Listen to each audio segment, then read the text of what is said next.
Voilà, très chers abonnés à Vision Iti Télévision, vous voyez la chaîne de Bino Misana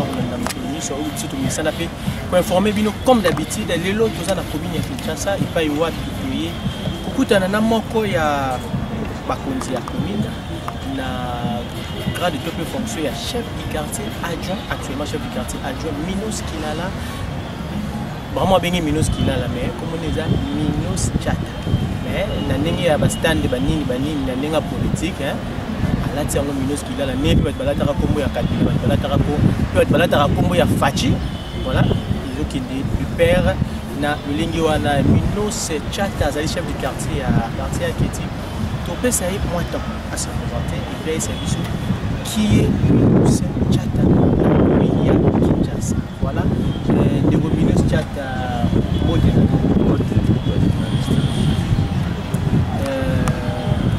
Toyota Toyota Sula Toyoki moi mingi na commune à Kinshasa Toyoki Oui,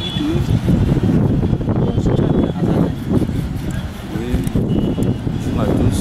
Minos Chata actuellement chef de quartier adjoint à quartier Keti na commune à Kinshasa. Minos Chata aza chef de quartier adjoint ndenge na lobi quartier Keti eza quartier oyo maison communale les anakati. Quartier Keti, ce qui n'a en termes de superficie, ils ont 2,5 km. Bandi na Kalembelembe, Tina Rai, Bandi na Panzio Kasavubu, Tina Bokas, le quartier Keti, on a la chef adjoint. Donc, déjà, na terme de la population, tu est-ce qu'il y a une population et un quartier Keti? Oui, actuellement, ils ont 2 350 habitants. Et puis, l'équipe à province, nous sommes dans le pays. C'est pas que tu peux pas y payer, donc vous avez mon conduit. Voilà. Ndeko Minos, tu auras eu ma solo mobile à Pépé, Longoli Minos, Bengani. Qu'est-ce qui s'est passé? Bengani, on a Pépé. Au détourné, en tout cas, on a CPL, on a une question. Dans la PPRD, il y a un président AI, la Ligue des Jeunes. Ouais. Subitement, Navan Nikaka, Naza chef de quartier, à part politique, Naza administratif, collaboration, Naza sincère aux ala, collaborateur principal de Goumez. Les soumons na mimi na PPRD en Boana. Pourquoi trop de visibilité envers Maman Pepito? Pourquoi aider Maman Pepito? Il fallait que tout cela ait jambe pour y réussir. Comme ça, on a appuyé. C'est l'un des causes où on a appuyé Maman pour mettre en fonction. Mais donc, c'est que il paraît-il que la commune de Kinshasa, il y a aussi des chefs de quartier au Baza, maman ne peut pas c'est que Bango le rôle là-bas, Bengani Bango Tekuna, Bango le rôle le Bango a problème, c'est-à-dire Bango Baza au travailler pour déstabiliser le pouvoir, il y a Maman Bougoumès. Fonctionnement. Non, mais vite déjà qu'il y a peut-être. Oui, on peut directement tomber ou encore trouver une solution qui est Bango peut baser contre gestion de Maman Bougoumès, c'est carrément. Entre guillemets, chef Nabi Soyema Wende a on a accompagné. On a accompagnement vis-à-vis nae. C'est lui qui manque. Si vous les Minos. Na PPRD déjà poste on a bandé assumer déjà basi bati. Non mais il y a qui PPRD pour la poste quand même. Oui, na ya qui pour la poste. Avant peut-être il y a aux agents simple, tout comme pour un membre simple, aux na PPRD ou pas. Na PPRD na beaucoup de lobaki na za na PPRD. Vous en PPRD. Oui. Mais vous devez prendre aussi le courage de démissionner officiellement, non? Parce que quand vous avez entré au signer affiche, il y a eu un acte d'engagement et quand vous voulez vous désengager, il faut aussi faire quelque chose. Donc la théorie de l'acte contraire. Oui, c'est qu'on a la rappelé na lettre à révocation na pour ma peine salane. Non mais bon bon on révoquer. Bon bah si on la révocation c'est que vous lembana yo donc c'est que vous vendez la pépère. La peine à s'appeler leader na que vendre la beauté ici là. Journaliste na bonne donc voilà, on comprend déjà que Minos a sa ambition politique déjà cachée. Mais au moment opportun, tu as vu que tu as Minos s'occuper na zone déjà naza victime ya soutenir maman Pépito Kilala aza wapi maman Pépito aza na ACP donc c'est que Minos déjà dans la position pe ya ACP ceux qui babengani kuna na kokende wapi donc tendance ya ACP déjà donc Jatiningo Bilambaka implice donc bakisi leader moko na kati ya commune Kinshasa Minos donc pour déjà il a ici donc la maman Pépito aza pa na yo vu que ba bengane pour na PPRD pour na soutenir moko ya yo donc tendance déjà ya ACP tu comprends déjà mais officiellement tout boya tout monde l'adhésion comment ça va se faire ne ba tout souper baso sala ya tout le bien commune Kinshasa si il oppose moko ya ba collaborateurs je peux dire les collaborateurs presque des choix il y a maman bourgmestre actuellement parce que on a eu des échos sur la façon dont vous travaillez vraiment c'est à féliciter d'abord il faut te féliciter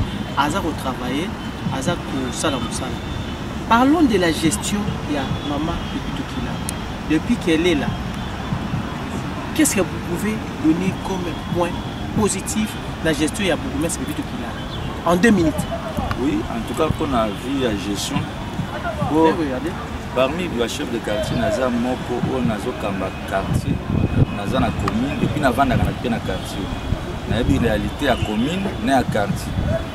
Maman Pépito Aza félicité. Ce n'est pas dit que le bourgmestre va la bien. Non. C'est la continuité, non? Bourgmestre Rosikiwa, à ça la mariage. À Koutaka Nandenge Moussous, améliorer Nandenge Moussous.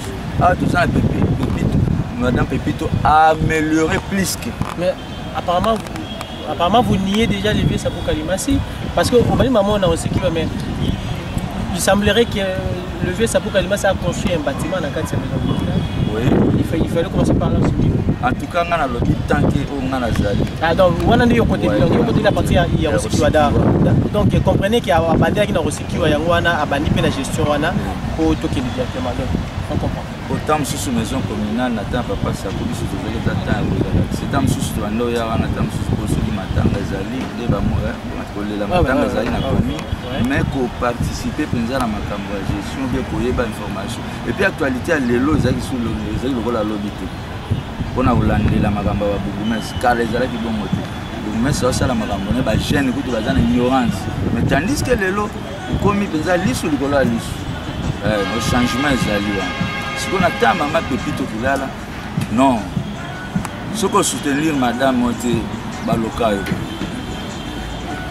abiso père akota ki to sala ki meilleur on est tout boya mais à convaincre biso na misala na ye au moins, on a une commune, le comme qu'il a artisé. C'est partout, on a une bonne gouvernance. Moussala o azosala etinda batu. Balingaye. So oini to bozaka mutema mabe. Ina na mutu men limana ta ba efre na ye. Biso to za pembeni na ce n'est pas pour apesa mbongo ou bien apesa ba misala azosala souci azana ngo vis-à-vis na ba administrer na population za na commune ya Kinshasa. Yango etinda biso to la simana. Pamisala au Pépito azosala ni zo la simana.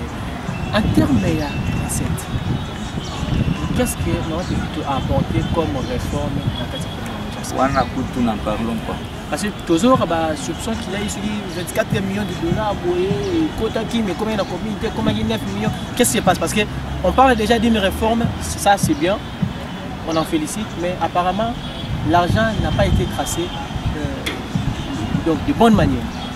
Kana batu bazosala bazoloba sans kozala na précision.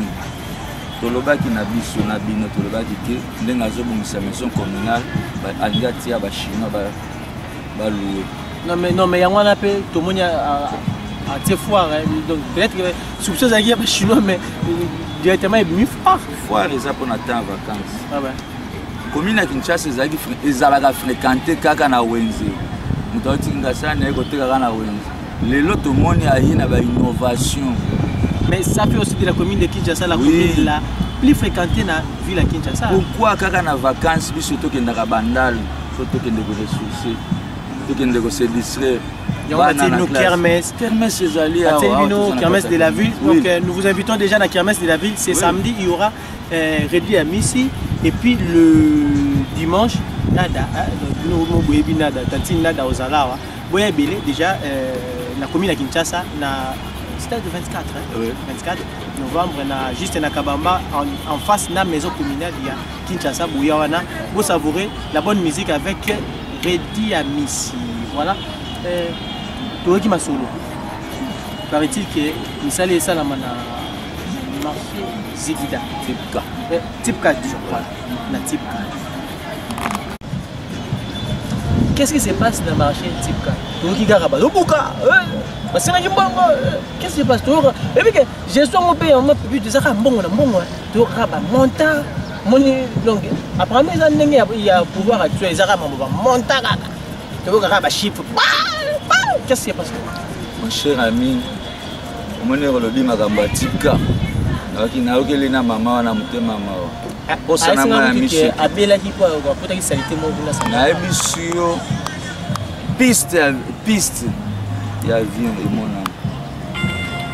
Non, ma avion Kouéara. Tout le monde écoute n'a pas un morceau. Il y a un avion. Ouais. Voilà. Salité couche niveau. Voilà. Sans plus tarder, tout qui est dans le total anal. Hein? Tipka. Ndebosa Misala.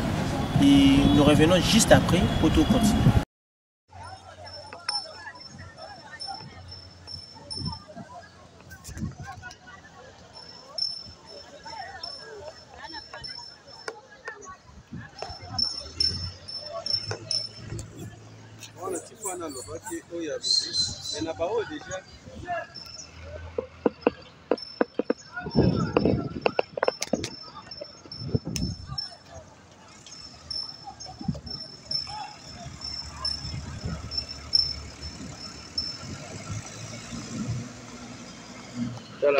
Chinois n'a tombé na sali.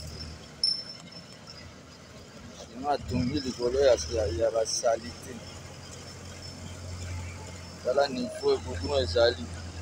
Dans le niveau ya tombé assez katikati wana sali.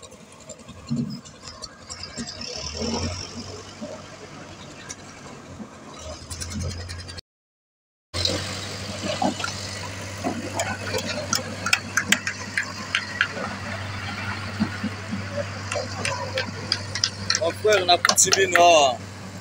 Au salagawa. Nous voulons bien une bonne salle salama.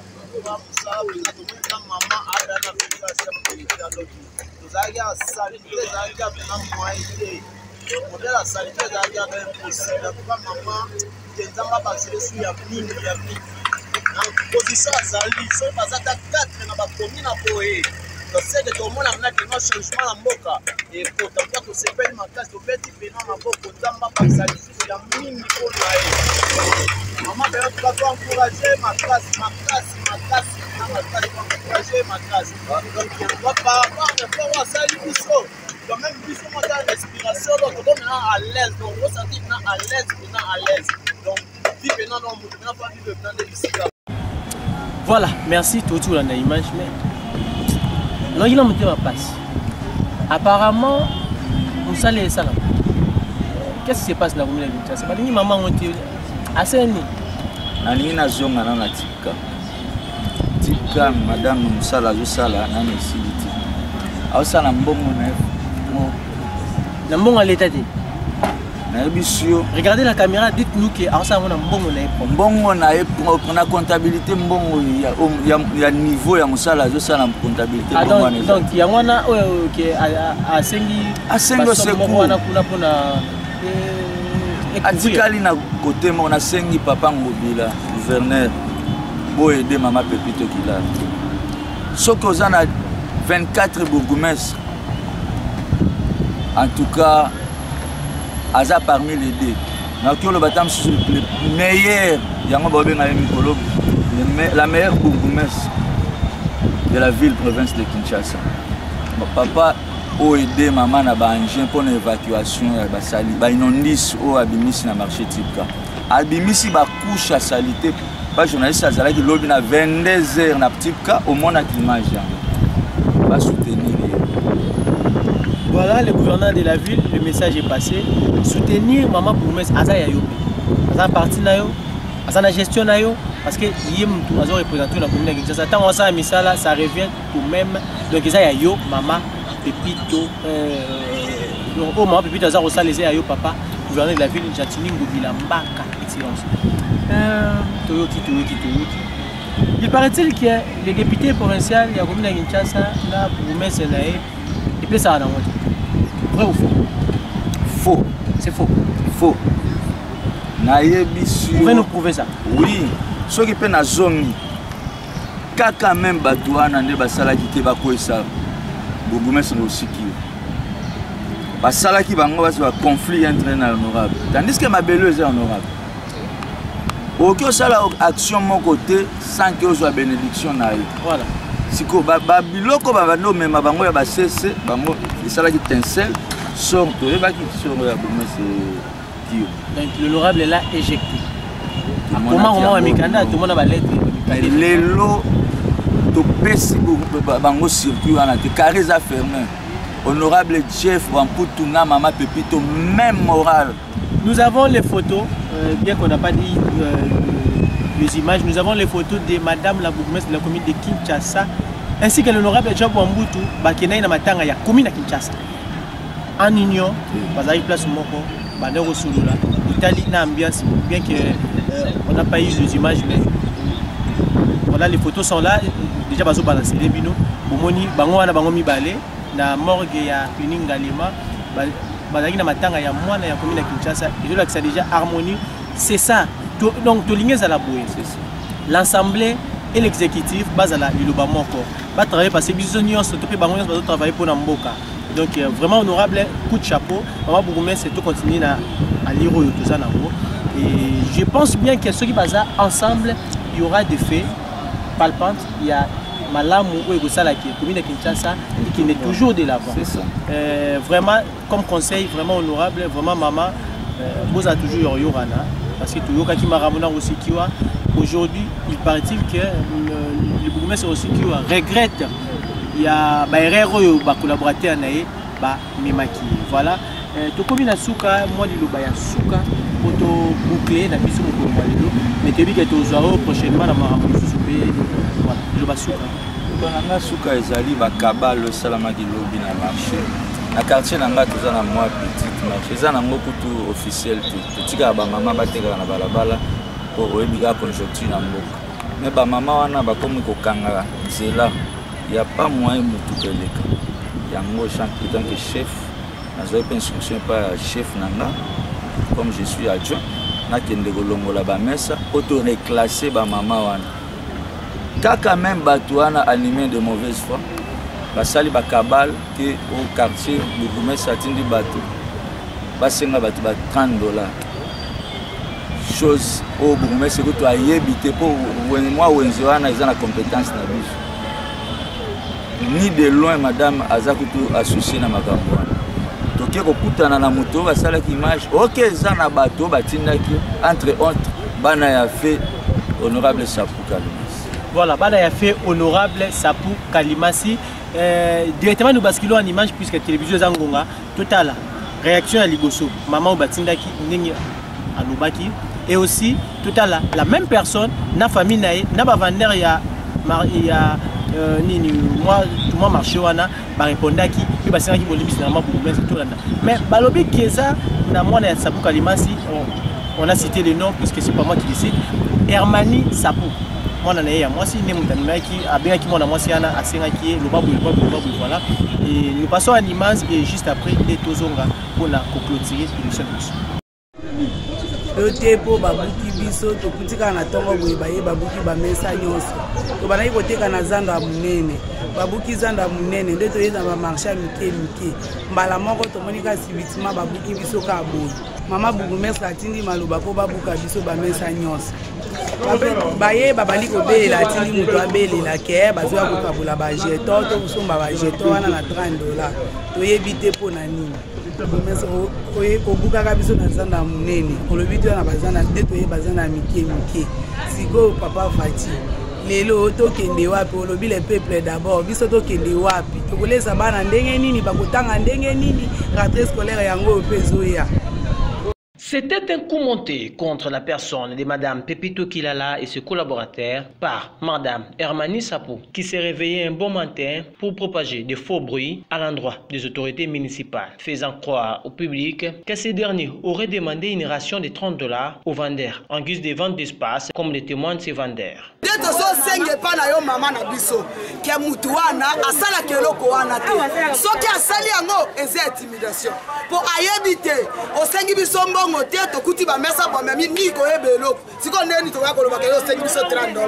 Soucié de sa population, le chef du quartier et son adjoint ont donné des conseils et rappelé à l'ordre les vendeurs en ce qui concerne les salongos à travers la vision du gouverneur de la ville de Kinshasa, son excellence Jean-Tiningo Bilambaka, et parrainé par le chef de l'État, son excellence Félix-Antoine Tshisekedi Tshilombo. Même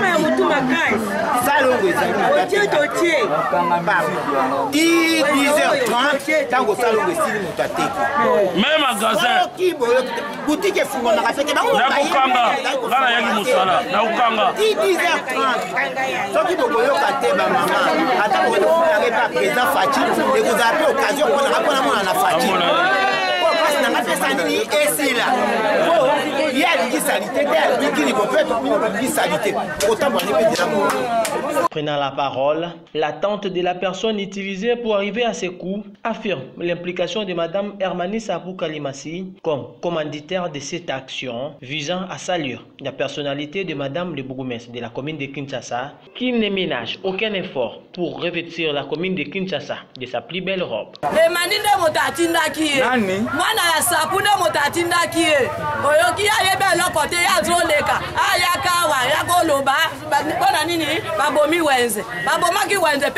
Confirmant le fait d'être commandé par Hermanie Sapou Kalimasi, la sœur Hélène, élément utilisé pour arriver à cet acte, affirme être coachée par la fille du fait honorable Sapou Kalimasi, ancien bourgmestre de la commune de Kinshasa. Avant de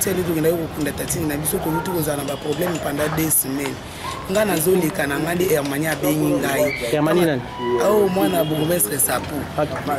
Voa bazoza ba voisin abengi na kati ya lupango yaka. Ninga na kia tuninga bapanzi bino ba mesa pona nini maligena no bandi koteka te mabite na yebi na ngai te to la muka na tongo tukuti babuki ba mesa.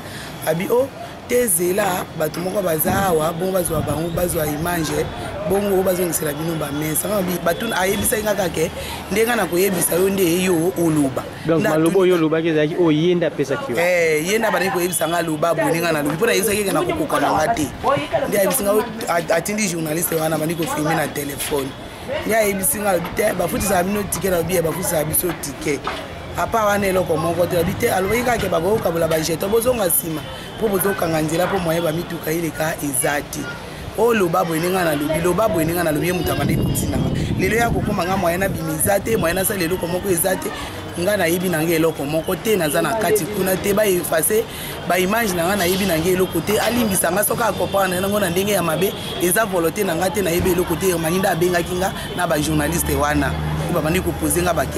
Juste après, les vendeurs de ces marchés ont tous désapprouvé cette démarche et ont à leur tour demandé pardon aux autorités, dont Madame le bourgmestre Pepito Kilala, qui travaille pour l'intérêt de la commune de Kinshasa. Enfin, la vérité a triomphé.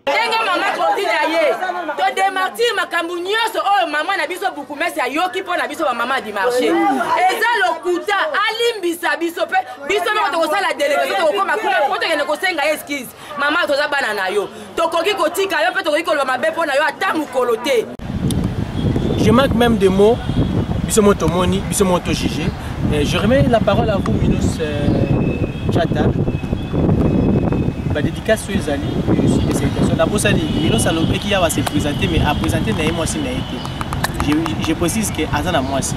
Sur Azana Bana, c'est à lui. Minos, moi, en passant, je salue l'honorable Jeff Bamputu, Papa Noël, le seul unique que nous avons dans la commune de Kinshasa. Saluer Madame le bourgmestre Pepito Kilala, femme forte. Je salue aussi Franck Kilala, les hommes Kilala, Pichou Kilala aussi. Je salue Madame Candide Koumba et ma fille aînée Stéphanie Tchata. Merci depuis le Lubumbashi, merci beaucoup. Voilà, balobi Stéphanie Tchata, Okoma pe Stéphanie Kilala. Voilà, pour papa Okoma Kilala, Yope Okoma Kilala. Un grand merci à vous qui nous avez suivis. Vous abonnez massivement à la chaîne Nabino pour vous être toujours informés. L'actualité dans la commune de Kinshasa, ça continue puisque tout le monde m'a mis à toujours ce côté pour tout la Maman Bourgoumé, c'est plutôt Kilala. Tout ça aussi, on a payé, Mabo Polele, tout Yambayo, tout cela, tout Eba. Qu'est-ce que vous avez fait? Parce que nous voyons des preuves, elles sont là, mais apparemment il n'y a pas une grande mobilisation au niveau des médias. Et nous allons vous accompagner puisque place Maman Malongé, il faut toujours tout ça beaucoup. Voilà, puis pour informer, pour continuer à informer, un grand merci à l'ingénieur incontesté Michel Salambo, un grand merci à Cholar Imbe, un grand merci à Claudine Yoka, merci Nayo.